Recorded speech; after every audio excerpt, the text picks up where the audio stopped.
Halo semuanya, hari ini saya akan menerapkan model pembelajaran konseptual teaching learning. Tetapi sebelum itu saya akan menjelaskan apa itu konseptual teaching learning. Apa itu CTL? CTL adalah strategi pembelajaran yang menekankan kepada proses keterlibatan siswa untuk menemukan materi yang dipelajarinya dan menghubungkannya dengan situasi kehidupan nyata. Pembelajaran kontekstual ini adalah pembelajaran yang terjadi dalam hubungan yang erat dengan pengalaman sesungguhnya. Kontekstual teaching learning mengaitkan antara materi pelajaran yang dipelajari siswa dengan konteks pengalaman dan pengetahuan sebelumnya untuk menemukan dan membangun pengetahuannya sendiri. Artinya, materi pelajaran akan bermakna bagi siswa jika mereka mempelajari materi tersebut melalui konteks kehidupan mereka. Setelah teman-teman mengerti tentang model pembelajaran kontekstual teaching learning, saya akan menerapkan model pembelajaran kontekstual teaching learning pada materi perpindahan kalor, tentang konduksi, konveksi, dan radiasi.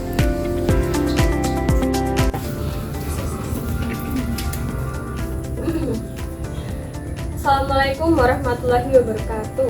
Waalaikumsalam warahmatullahi wabarakatuh. Anak-anak, di sini Ibu akan menunjukkan praktikum sederhana tentang perpindahan kalor di sekitar kita. Panas dapat berpindah dari benda yang bersuhu tinggi ke benda yang bersuhu rendah. Bagaimana panas dapat berpindah, Bu? Pertanyaan bagus, apa?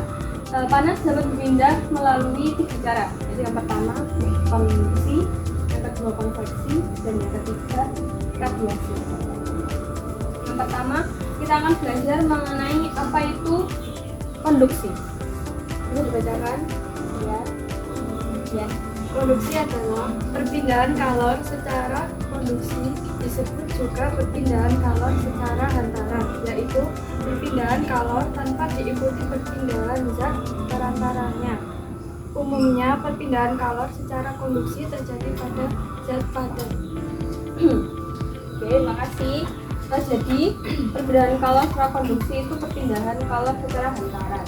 Jadi sifatnya harus ada perantara.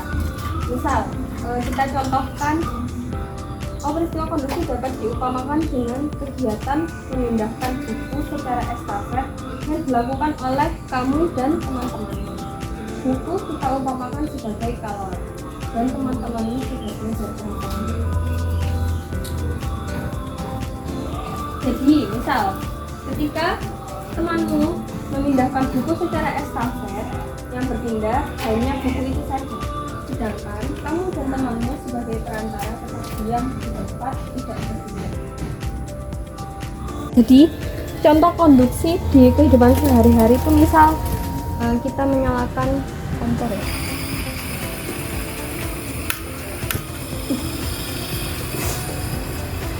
Terus nanti sendoknya kita kasih mentega.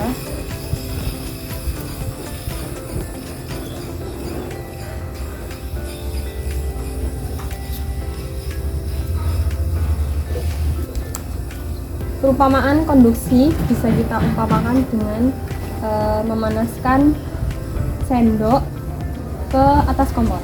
Ya, silakan. Sampai mencair.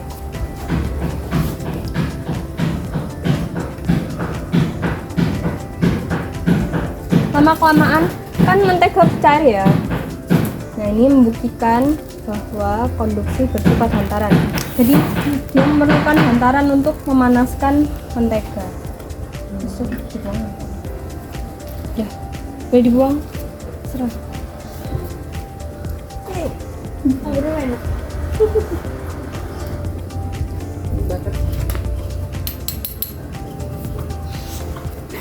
Terus rasanya, rasaku panas enggak sendoknya?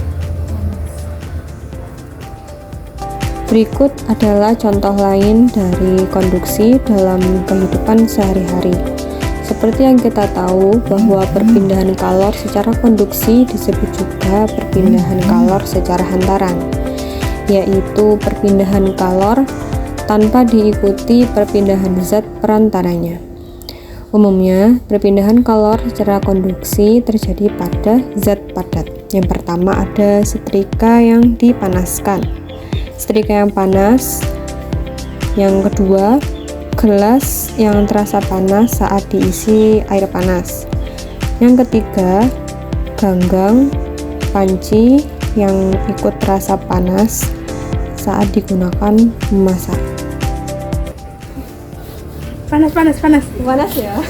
Panas. Berarti membuktikan bahwa kalor berpindah secara konduksi. Mari. Yang kedua sudah konduksi. Yang kedua kita akan belajar tentang perpindahan kalor secara konveksi. Dibacakan Aulia. Konveksi adalah perpindahan kalor secara konveksi, ialah perpindahan kalor yang disertai dengan perpindahan zat perantaranya. Umumnya peristiwa perpindahan kalor secara konveksi terjadi pada zat cair dan gas. Oke. Konveksi bisa diumpamakan dengan memindahkan buku dari setumpuk buku dari satu tempat ke tempat lain.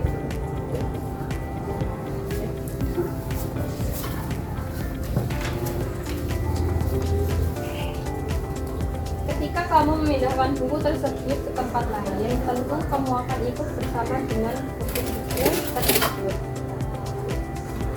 Jika buku-buku itu diumpamakan sebagai energi panas dan kamu adalah zat perantaranya, maka perpindahan kalor dengan cara konveksi akan menyertakan perantaranya. Langsung. Jadi contoh, saat kita mendidihkan air,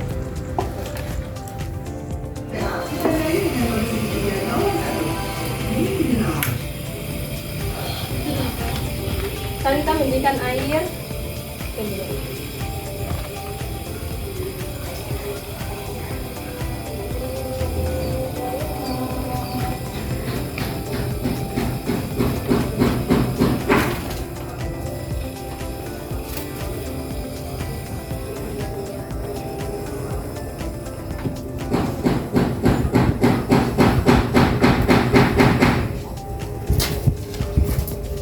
saat kita mendidihkan air, kertas dimasukkan buat ngetes konveksi itu apa sih?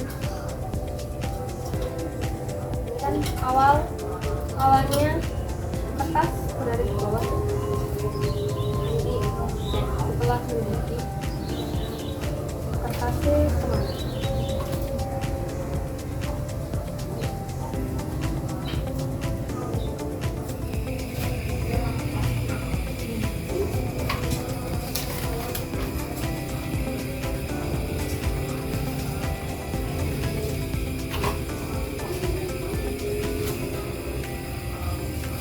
Saat mendidihkan air, saat panci belum panas, potongan kertas berada di bawah.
Kalau kertas mulai mengambang ya, betul kata Safa, kertas mulai mengambang. Nah, tapi kita tunggu sampai mengambang sangat. Hari ini.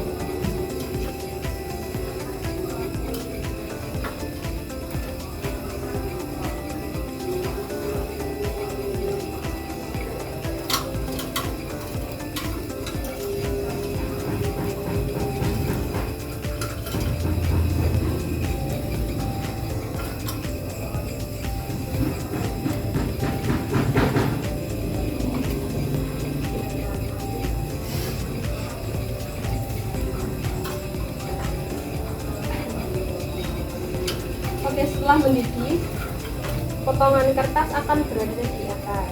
Kenapa? Karena pada peristiwa mendidihkan air, potongan kertas bergerak karena perubahan suhu dan massa jenis air yang panas. Jadi kan panas berpindah dari yang tinggi ke rendah. Kan panas kan dari bawah ya, tinggi. Hitungannya panas itu ada di bawah sih. Terus dia bergerak ke atas soalnya dia menuju ke tempatnya lebih suhu ya, nanti jadi panas di atas, dia turun lagi soalnya karena massa jenis air yang selalu berubah. Suhu yang semakin naik maka air akan bergerak dan kertas mengikuti aliran air. Contoh lain, konveksi dalam kehidupan sehari-hari. Seperti yang kita tahu bahwa konveksi adalah perpindahan kalor secara yang disertai dengan perpindahan zat perantaranya. Umumnya peristiwa perpindahan kalor secara konveksi terjadi pada zat cair dan gas. Yang pertama ada merebus pasta, yang kedua ada angin darat dan angin laut, dan yang ketiga adalah ventilasi udara. Ketiganya sama-sama merupakan perpindahan kalor yang disertai dengan perpindahan zat perantaranya.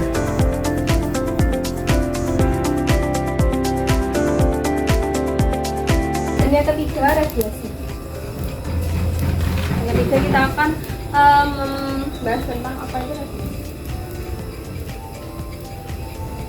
Perpindahan kalor yang tidak memerlukan zat perantara dinamakan radiasi. Berbeda dengan konduksi dan konveksi, pada radiasi, pada perpindahan kalor, kedua benda tidak perlu dengan sentuhan, karena kalor akan berpindah tanpa zat perantara. Artinya kalor tersebut akan dipancarkan ke segala arah.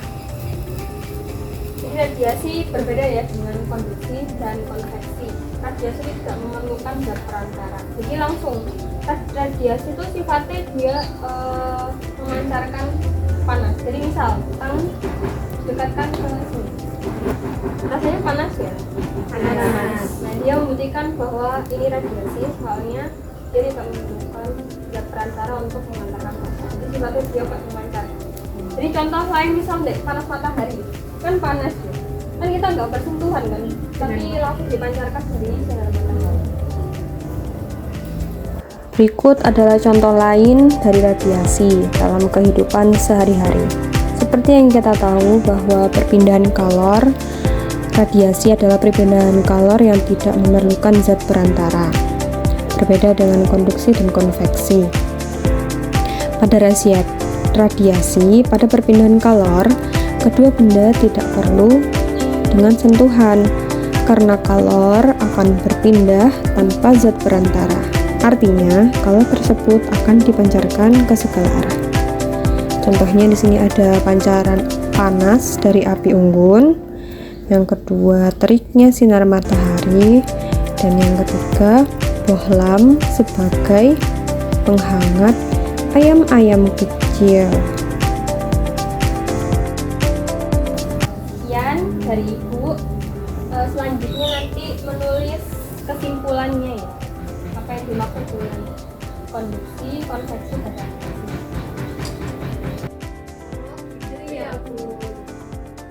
Kami jadi paham tentang apa itu konduksi, konveksi, dan radiasi. Oke, kita tutup pelajaran hari ini. Semoga bermanfaat. Wassalamualaikum warahmatullahi wabarakatuh. Waalaikumsalam warahmatullahi wabarakatuh. Penutupan. Tambah durasi. Apa namanya, kesan dan pesan? Cukup senang karena hari ini tuh kayak ada sesuatu yang baru yang saya kenal gitu. Jadi terima kasih ya. Jadi kesan dan pesannya seru dan mendapatkan ilmu baru benar-benar. Terima kasih ya Mbak Ami. Sama-sama. Pesan dan pesan hari ini bisa mengetahui tentang radiasi, konduksi, dan konveksi. Terima kasih Mbak Ami. Sama. Ini terakhir. Ayo, durasi. Senang.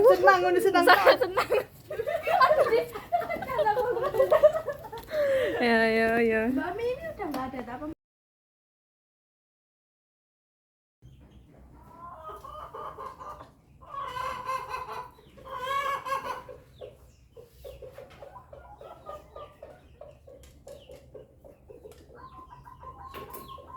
Gitu.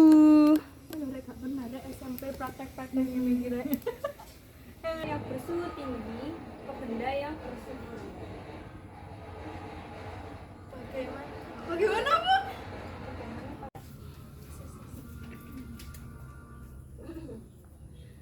Assalamualaikum warahmatullahi wabarakatuh. Waalaikumsalam warahmatullahi wabarakatuh. Anak-anak, di sini Ibu akan menunjukkan praktikum sederhana tentang perpindahan kalor di sekitar kita. Panas dapat berpindah dari benda yang bersuhu tinggi ke benda yang bersuhu rendah. Bagaimana panas dapat berpindah, Bu? Pertanyaan bagus, apa? Panas dapat berpindah melalui 3 cara. Jadi yang pertama konduksi, yang kedua konveksi, dan yang ketiga radiasi. Yang pertama kita akan belajar mengenai apa itu konduksi. Bisa dibacakan? Ya. Konduksi adalah perpindahan kalor secara konduksi, disebut juga perpindahan kalor secara hantaran, yaitu perpindahan kalor tanpa diikuti perpindahan zat perantaranya. Umumnya perpindahan kalor secara konduksi terjadi pada zat padat. Oke, makasih. Jadi perpindahan kalor secara konduksi itu perpindahan kalor secara hantaran.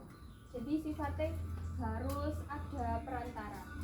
Misal, kita contohkan peristiwa konduksi dapat diupamakan dengan kegiatan memindahkan buku secara estafet yang dilakukan oleh kamu dan teman-temanmu. Buku kita umpamakan sebagai kalor dan teman-temanmu sebagai zat perantara. Jadi, misal, ketika temanmu memindahkan buku secara estafet, yang berpindah hanya buku itu saja. Sedangkan kamu dan temanmu sebagai perantara tetap diam di tempat, tidak berpindah.